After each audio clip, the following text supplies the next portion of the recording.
All right. Good evening, ladies and gentlemen. Thank you so much for joining for tonight's section. Once again, my name is Cedric Otala. I am going to be your instructor for today. All right. So I'm going to share my screen here.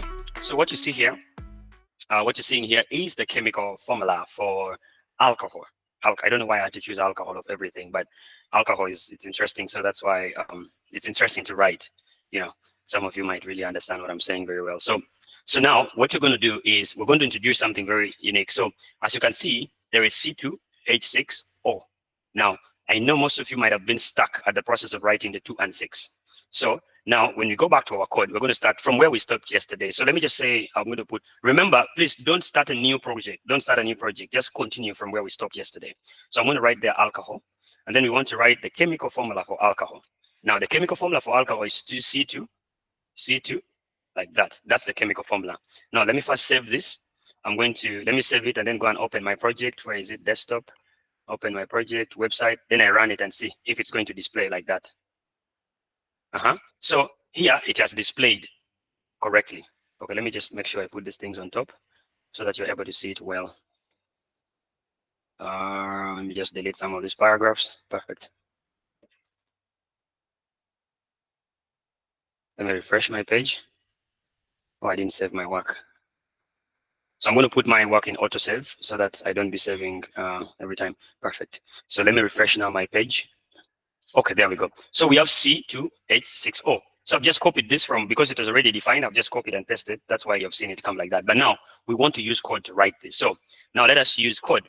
So if you want to use code, let me start, for example, H4, H3, because I want it to be a little bit bigger. So I'll write the C in capital letter. Follow this very well. I'll write the C in capital letter.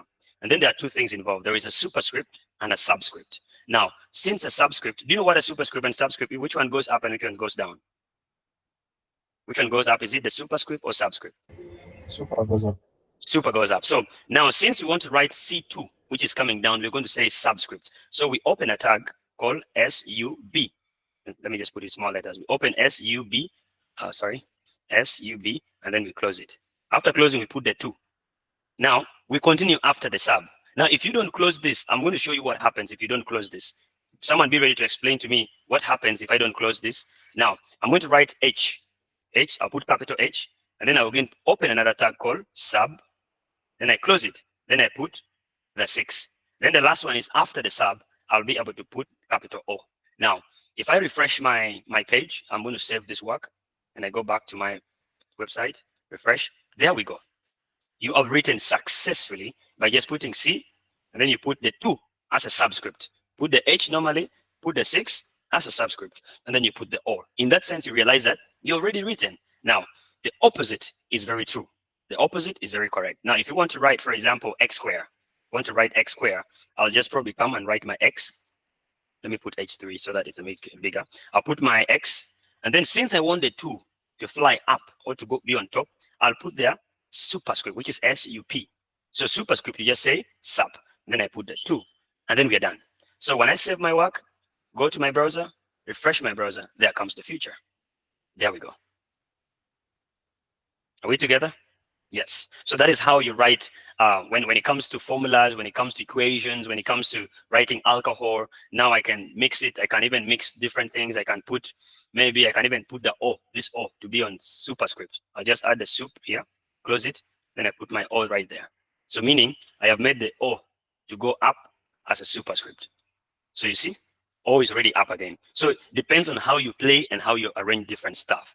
Now, the question is, if, for example, now you're going to see how important closing a tag is. It is very essential for you to close any tag that you open. If you don't close tags, things are going to get messy. Now, let me give an example. I am not going to be able to, okay, there's a lot of code right here. I'm going to remove, first of all, let me remove this one. Okay, let me open a new paragraph. I'll put a new paragraph and I say lorem 20. Then I press alternate Z. So I'll just say lorem 20. And then what I'll do is I want to open a superscript somewhere here. I want to open a superscript. I want to put here SUP, and then I close. But then I'm going to let a whole line be as a superscript. Paste it right there. So once I save my work, sorry if you can see, once I save my work, so we expect all of this sentence here to be superscript. Now, when I check my browser, you see, I have written lorem here, lorem ipso dolo then everything here is superscript, and then everything here gets back normally. Now, if you want to know why it is really important for you, now when you go to Bibles, for those who read the Bible, when you read the Bible, you're going to see a lot of superscripts and subscripts, a lot of superscripts. You see this is B, this is A, this is, stuff like that. So when you see the Bible, you see all those different things. So now, let us see why is it important for us to close scripts. Now, let's remove this tag. I'm going to cut this tag and leave it blank. And then we see what happens. So when you refresh the page, you're going to see that everything else is going to be superscript because you have not closed. Just like even headings. If I have an heading here, H3, for example, I have H3 here. I'm going to remove this H3. I'll just leave it open and I see what happens. I'll refresh my page. You see, it's going to make everything after H3 to be in H3 bolding. It's going to change everything to H3 simply because you started a mission and you didn't finish it. So when you're writing code, everything must be closed. Now, the only place where this one is going to stop is when it meets another heading title. So if, for example, let's say I have a paragraph. Let me try just putting a paragraph with lorem, maybe 1,000 words. I'll put a paragraph like that and I refresh my page. So you see, everything has adapted to H3 titles, yet it's a paragraph. The reason is we did not close the tag. So endeavor to always close each and every single tag. Now, you see this one has not changed simply because it's also an heading. So the only place where it stops is right here. So we need to go back and revisit and say, every tag you need to open, please make sure you close it. Once you close it, makes your life more interesting. So that's it for the work that you were doing yesterday. And thank you so much, those who were able to do it. Those who didn't do it, next time better, please make sure you always finish some of those assignments. So I hope that makes a lot of sense to us. All right. So for tonight, we're going to start a new section. We're going to start a very interesting section. This is a section where ladies always perform better than the men because ladies want to pay attention to the details. They want to design stuff. They want things to look more beautiful. They want things to look so appealing. So, yes, super and sub. So super, let me just put it on the chat here. So we have soup and sub. Okay, and sub right there. So I've just put it in the comment section. You can be able to apply it on your side there. So in the next session that we're going to go through, it is where ladies always perform better than the men because ladies want to pay attention to the beautiful part of things. So let me just go on a quick PowerPoint slide and then we see how this goes. Meanwhile, 19 days, okay, 30 days from now is my birthday. So if you have a birthday gift for me, be keeping it ready for that day. So, all right, so we have, we're going to introduce CSS. Now, since we have a little bit knowledge on HTML, we want to be able to learn HTML as we design it and make it look more appealing. Now, CSS is cascading style sheets and is used to style and format HTML in all ways. HTML elements is what we use. We use CSS to format the HTML elements. Now, why CSS? Now, the reason is it enhances visual appeal, makes it look really, really nice, really beautiful. Depends on how creative you are. Because when you have CSS, you have the whole world. So depends on how creative you are, how much code you know in CSS. That's when you can make a very outstanding work. Two, it separates content. It separates HTML from presentation. Now, when you have HTML code that you've written, the CSS is going to make it very, very responsive. It's going to make it look more appealing to the people who are using your website. So that's a little bit about CSS that I even gave more examples about CSS. We saw what CSS is and stuff like that. So now we're going to go to see the different ways in which we can apply CSS to our website. Now, I want you to pay very keen attention to this part, so that we don't miss anything. Because if you don't understand this part, you're going to get some hard time understanding the rest of the parts that are right behind there. So we have what we call inline CSS. This is where it's applied directly within HTML document. When you're dealing with CSS, you can either use it in a separate document, but when you're dealing, just hold on. Yes, when you're dealing with inline CSS, it is written directly within HTML element. Now, an example is, for example, this is a paragraph. The P stands for paragraph. Now, we want to style this paragraph so that it can have a blue color. That is the goal. So we have a property called style that we're using here. And then we're saying we want the color of this paragraph to be blue. And what is the context of the paragraph says? This is where the paragraph opens up. This is the opening tag. So all the things are written within the opening tag. And then now the paragraph says this is a blue text and you close the paragraph. Meaning if I run this code on my browser or something like that, I am going to see this paragraph turns out to be blue. That is what we call inline CSS. And we're going to try inline. We're going to try the second one. It's called internal CSS. Now, internal CSS, yesterday we told you that when you're writing code, you make sure your code goes very organized and very neat. Now, inside the aid section that we were talking about yesterday is where you put inline CSS. It's put there. You can choose any option, any that works the best for you, you will choose it. But I'm going to recommend which one you should take up because it makes it looks more organized. So this is where you had the CSS in your aid section. Remember, we talked about the body, the aid, the title and stuff. So you add everything inside the aid using style tag. There's a special tag that we're introducing again today called styles because CSS is about styles. The last one is what we call external CSS. This is linked via link tag. There's a tag called link inside the aid. So I'm going to show you how to navigate through all this so that you understand exactly how CSS can work and how we can go about navigating through them. So I don't know if there is any question, please feel free and put it in the chat section. Now, I want to give you the syntax of how CSS looks when you're now writing the actual code of CSS. In the first place, we're going to have what we call a selector. Now, remember yesterday we talked about there are different tags we use to build websites, there are different tags we use to do different stuff. So we have what we call a paragraph. If you see in the example down here, we have a paragraph. So a paragraph becomes a selector in the CSS. A paragraph becomes the selector. This means that we want to modify or make some changes to the paragraph. So the paragraph becomes a selector. Then after the selector, you open the curly braces. Open one, and then you close it from here. Now, inside there are two things involved. There is a property and then the value. Now, the property becomes the action you want to perform on that selector. For example, if I want to change the color of my paragraph to red, what I will do is I'll open. Okay, what I'll do is I'll say paragraph is my selector, open, then say color. Now, when you just say color, it means you're changing the text color. Then you put full column and you say red, and then you close the column.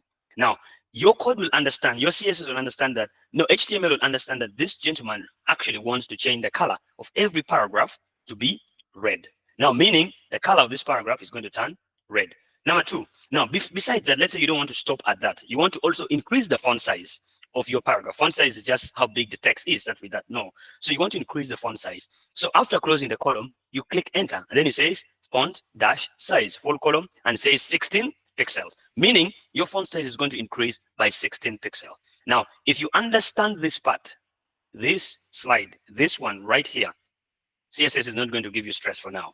If you understand only this slide, actually, from now, you should be able to jump right into code and then see how does this flow and how does it make sense. So I think without wasting time, let me see what I had here. Without wasting time, I am going to go to code. We're just going to go to code and then try this and see how this really works. So let me get to VS Code. You can switch to your VS Codes on your machine. So I am going to get to my VS Code. Let me just clean some of the things because I don't want it to be very congested.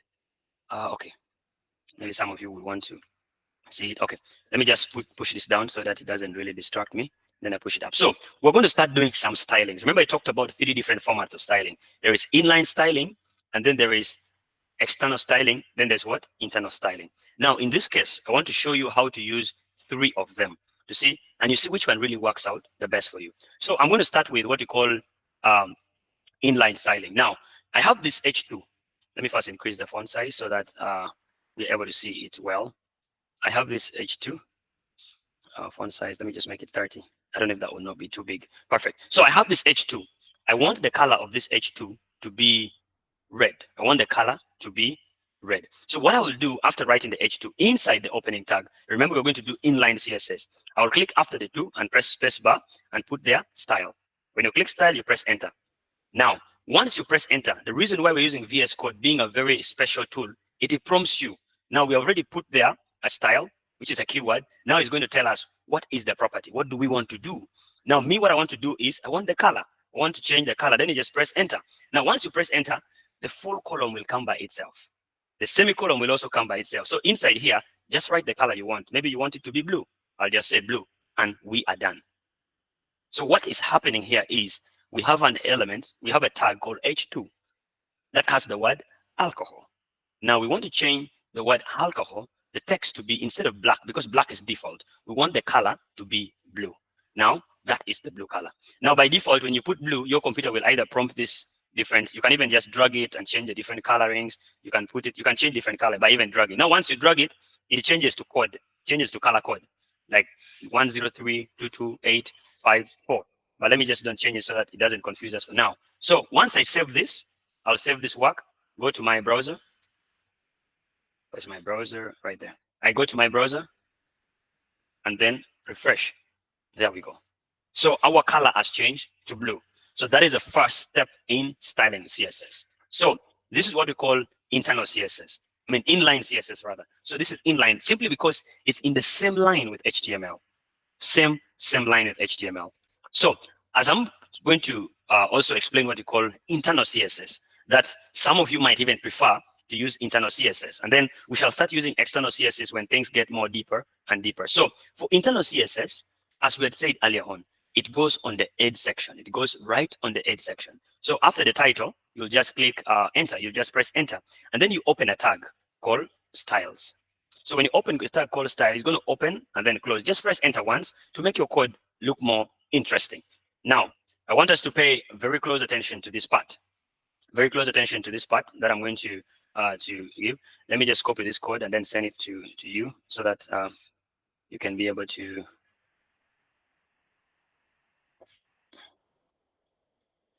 So that's the code for writing the inline CSS.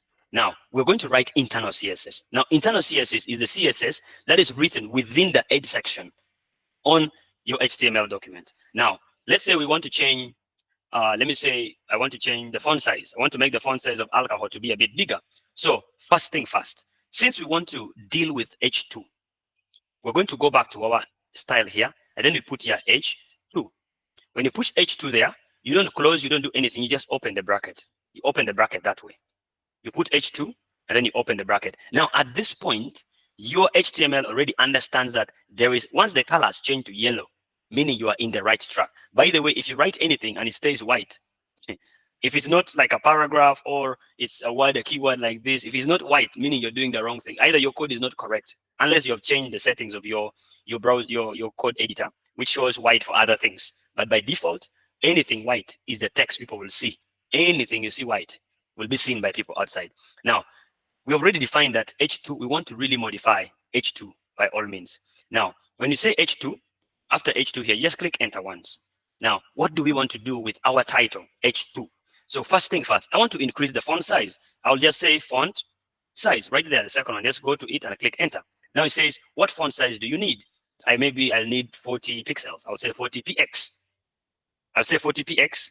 And then once you save this work, your paragraph, your H2, or your heading, this one, it will increase up to 40 pixels. The font size will increase up to 40 pixels.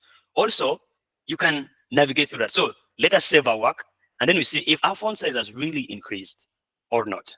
So let me go to my work. So this, remember, this is what we're trying to work on, and I refresh. So we have alcohol, which has a blue color. So let me first go and remove the font size and see how it works. Let me reduce it to 20 or 10. I'll reduce it to 10. That is how you test whether your things are working. You really reduce it drastically. So I'll go to my browser, refresh. So can you see how small it is right now? Because it has been reduced to 10. Now, let us take it back to 40 px. Now, 40 px has already worked. So we go back, refresh our page, and then we see that alcohol has been increased by 40 pixels. I'm not going to show you external CSS for now. We're going to stop at internal and then inline CSS. But what I want us to focus on is not the inline CSS. I want us to focus on the internal CSS that we have written. So let us ignore this code that we have written here. Though we shall still use it later on in the programming. As programming goes on, we shall be using it. So let's ignore this code and just keep it to alcohol. Now, can someone tell me what will I see on my browser for now? Can someone tell me what am I going to see if I save my work and then go on my browser? Yes, Mr. Kindu said it's just an increase in font. Yes. So the only change we're going to see is only the increase in font size, simply because we have removed the background, or not the background color, we have removed the color. So now, how do we now bring back every little details that we want to do? Now, since, let's say I want to put a new color. So can someone tell me, how do I add color using this code that I have here?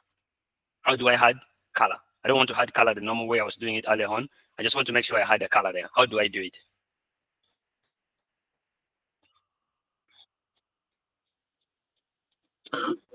Yeah, Cedric. Yes. I think it's after the font size, after the semicolon. It's where you have to put you have to press enter. Mhm. and then you write color because you're targeting the same H2. Yes. Yeah. Color. Perfect. Yes. Thank you so much. So I'll put color, then I'll say orange. Let me just say Yes. a Yeah. second. Perfect. Thank you so much. So, and you've heard the way he has said it. When you go after the semicolon, press enter. Please don't come after the semicolon and then you keep clicking here, then you start pressing space. No, no, no, no, no, no, no. That is not the right way of coding. There's already something by default that when you come after the semicolon, just hit enter. It will automatically takes you to the new line. So let's save our work, refresh our browser. See, there we go. So we have the color. Now we are able to apply everything we want to adapt to this H2 here. Everything. Let's say you want to change, you want to do different features. We're going to apply it here. So I hope that is okay for now. If there is any question, please send a message or feel free to ask. So let me go back to my slide just to make sure I'm in the same context, because some of the things when you start teaching them, you'll just keep flowing. You even lose track of your slides. Because I want to make sure I cover one or two things here. So this one's already seen. Want to include font size and stuff. Now we have different selectors that we use. Now, if I want to, there's what we call type selector. Type selector, this one targets all elements of a type, e.g. paragraph. Now, if I want to change anything in a paragraph, and I just put, for example, I'll put here, let me put another paragraph. I'll put here a paragraph and say Lorem 10. Now, if I want to change everything in this paragraph, what I will do, instead of starting a new whole style, I'll just come after the closing tag for H2, press enter, and then put P, and then open the bracket. Now, this one means that what we want to do next is we want to style the paragraph. We want to style the paragraph. Now, on styling the paragraph, let's first save it and see our paragraph. Let's save it and then check our paragraph, how it looks like. So we have our paragraph right here. Now we want to style the paragraph using what we call the P, using what we call type selector. Now, e.g., we're styling the paragraph. Now we come to that paragraph and say, let's say we want to change the color of paragraph to blue. And we save it. Go to our page, refresh it. Now you're going to see something so unique here. Every little paragraph, the color will change to blue. All of them, every paragraph in your code, it's automatically going to change to blue. Now, the reason as to why it has changed to blue is what I'm going to explain. Now, someone might ask a question that, but I don't want my other paragraphs to look blue. I don't want my other paragraphs to change their color. Let's say I say font size, or let's say I say font family. Now, all these things you're going to learn them. You're going to learn them with, some of them you'll just practice them. I can say font family. This one, let's say I want to put different fonts. Maybe some of you have your own fonts. I can choose one, Times New Roman. So I save my work. I go to my paragraph, refresh. I think by default it's Time New Romans. Yes, I think Time New Romans. Let me just change it to another one. Let me say Franklin. Let me just try Franklin. Press enter. And yes, so I've changed everything to Franklin. So you can play with all different font types and stuff using what we call font family. So let me first undo that because I wouldn't want to change that for now. Let me just undo that. Now, someone might ask a very good question that I have H2. Let me say I create another H2. I create another H2 like that and say, this is my work. I save this work. And by default, this H2 is having the same color. But I really don't want to do this. That is where our next statement say, a class selector. A class selector comes in, and a class selector targets element with a class. So you're going to listen to what you call, class and then IDs. Now, for a class selector, it's going to target a particular element that you want to use. An example, it is denoted with dot class name. Now, let us practice this. Let's practice it and see how this really works. Now, if I have an alcohol, let's say a title called alcohol, and then I have this one called this is my work. And then I want them to be different, but I don't want them to have the same color because H2 will apply to all the H2s in your document or in your website. Now, what I'll do, I'll introduce something new to you called a class. Now, trust me, you are going to listen to the word class from the beginning of now until the beginning of later. Now, if I want to make things look different, I'm going to apply a new property here called class. So what I do in my opening tag for H2, I'll come after H2, press space one time, and I'll say class. Then I press enter. Now, once you say class and then you press enter, you say class is equals to open quotes, double quotes, and then you close it.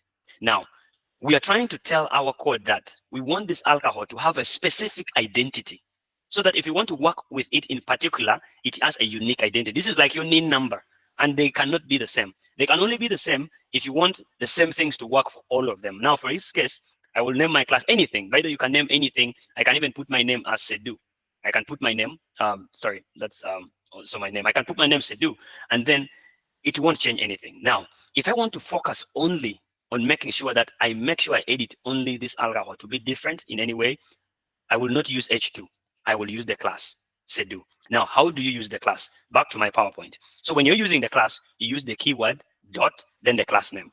Remember, in the type selector, you don't put anything like dot, you don't put anything anywhere. You just mention the what? The selector. Now in this class selector, you put dot, then the class name. Now let me go and make it a try. Go and make a try for it. So we want to modify this alcohol, our title. I want to modify it. So what I will do is I will just go back to my styles. Remember, you can put a million things in this bracket here, in this styling sheet right here. So I want to edit my Sedu. So what I'll do, I'll just press enter. And remember, since this is a class, all you need to do is put a full stop and you put your class name. Sedu, and open the bracket and close. Meaning our target, our sole target is to target only this H2, but with the class Sedu. That is our target. So now we have Sedu. Now, as you can see, there's a yellow line there. So if I hover on it, it's even telling me there's a selector specific, which is 0, 1, 0. Those ones, you'll understand them with time. No, it's telling me the yellow line is just showing me it's not an error, but it's saying we have introduced a class, but there's no content inside. There's no content in our CSS. So I want to change the color. No, let me just change the color. Let me just say font size. I want to say the font size to be 100 pixels. The font size for this alcohol part to be 100 pixels. So let me go and save it and then see how it works. There we go. So the font size for the first one has increased to 100 pixel, but then you understand that from the 100 pixel, this one has not increased. Can someone explain to me why? Why couldn't the second one also increase, yet it has the same agent H2? Because you called the class. Correct. Because I called the class.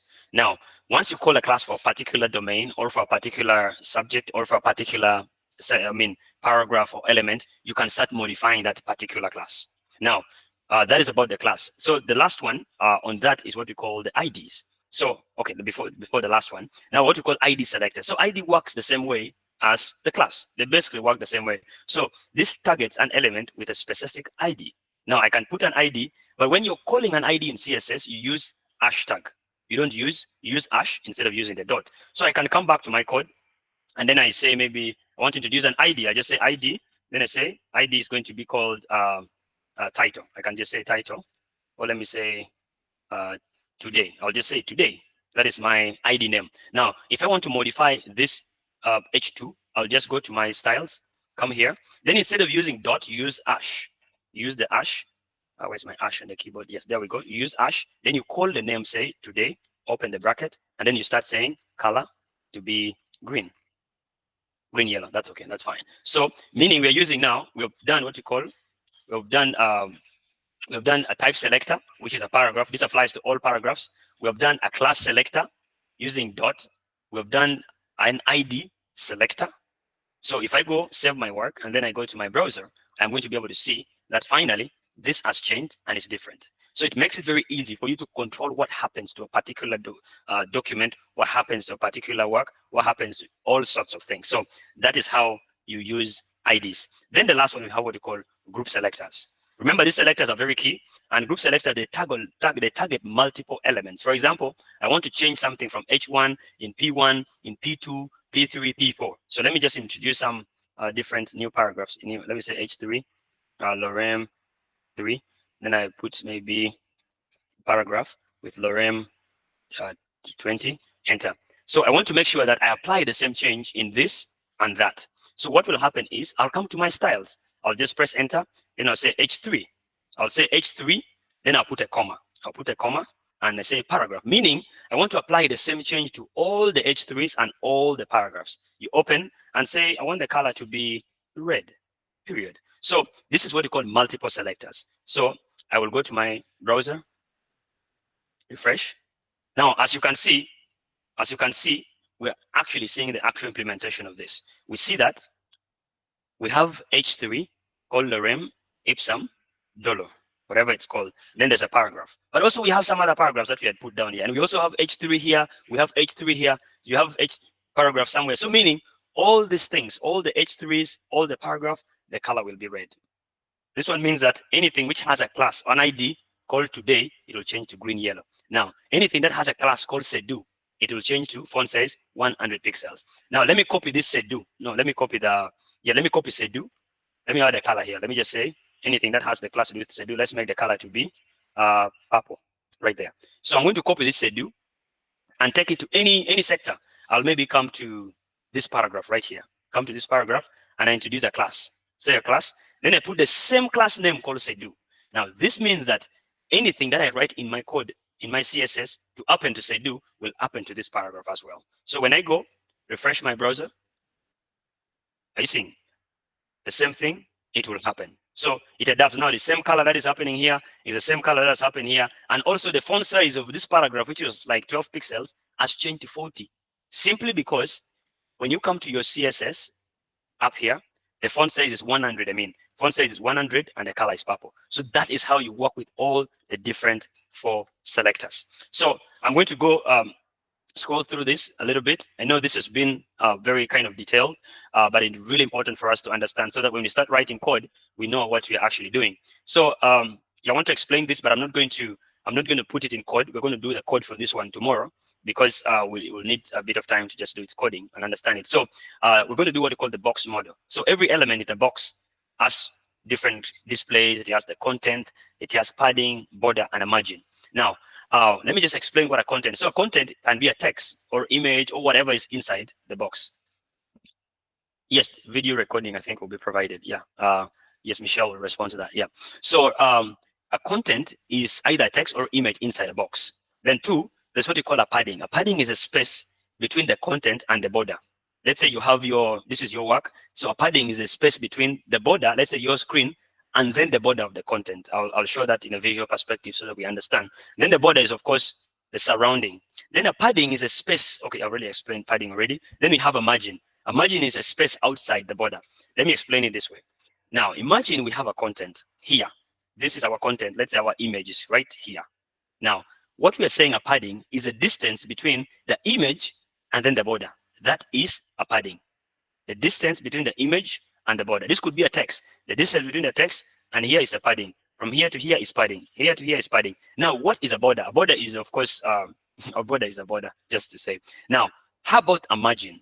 Now, a margin is the distance between your border and your page. Right here. The distance between the border and the page. So you're going to see very well how this works when it comes to really programmability part of it. I'll say increase the padding a little bit and reduce the margin. Make sure the boarding is bigger and understand how this flows. So that's about margin and then padding and so forth. So we're going to get the details of it very, very well when we code it in the actual sense. So these are the different properties you can use. Different properties you can use. 1, you can use color, which sets text to color. You can use font sizes, which adjust the text size. 3, you can use font family. Font family helps you to change the font type of your document. Changes it to anything you want. Times New Roman, you want Monsteric, you want all these kind of different fonts. It changes that. Then you have text alignment. So this you're going to learn, you're going to see them and practice them. We have text alignment, which aligns the text either left, center, or right. So let's say I want to align my text to left. I'll just say text align left, and then it will go to left. If I want to align my things in the middle, I'll say text align centered. Then we have line height. This one adjust the line spacing. So there are many different properties that we can use. There are in thousands of properties, but you will not necessarily use all of them. So we already explained this. We have this one using the H1 selector. H1 font family is Arial sans serif. The color is navy. The text alignment is centered. We already tried that. Then we just have pseudo classes. This one I will be able to explain them. Let's say when you go to a particular website, when you go to different websites and you're trying to access different content, there is a link that you're going to see there. This one I'm not going to explain it deeply because I want us to do it practically so that we're able to understand it. When you go on a particular website, then you hover or you just move your mouse over a particular website. Now this is how they build it. The style formatting is this way.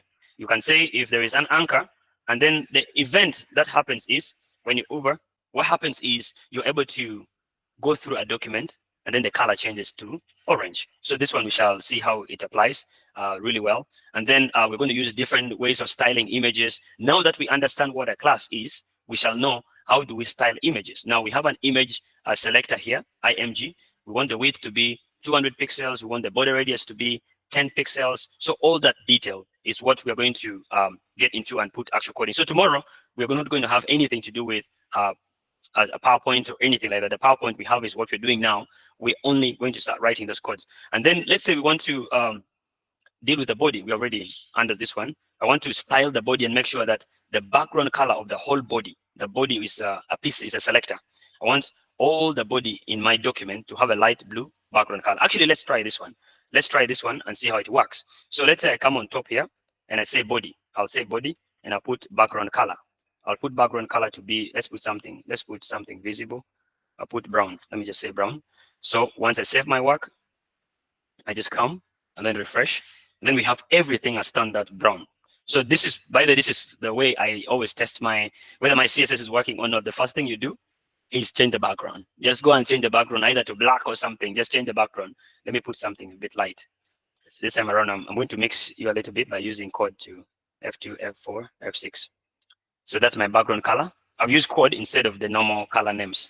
Now this one's, it's only people who are in IT who understands what this code means. So that's my code.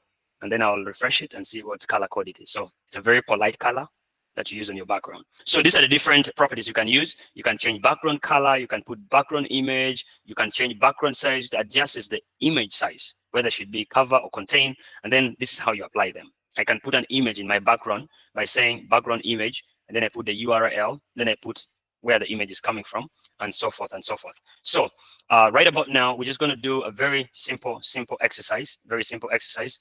Let me delete all of this content from my website.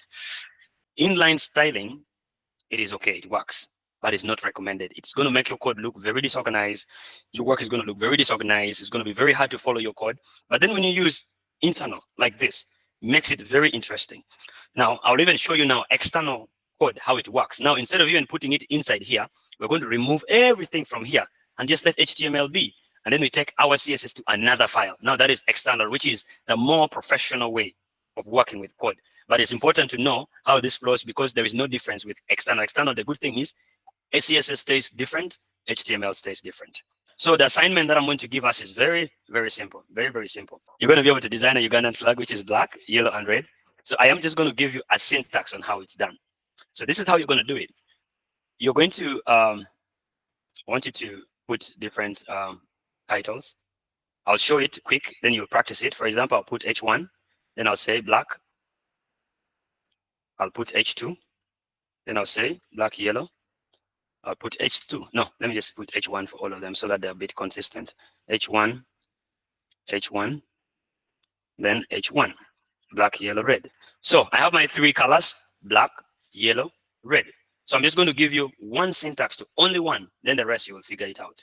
I'm going to guide you on only one. So what I want to do here is I want to be able to deal with H1. Open the bracket and enter. So I want the color to be black. Okay. I want the background color to be, okay, let me say background color to be black. And then I want the text, the color text to be white. I say white that way.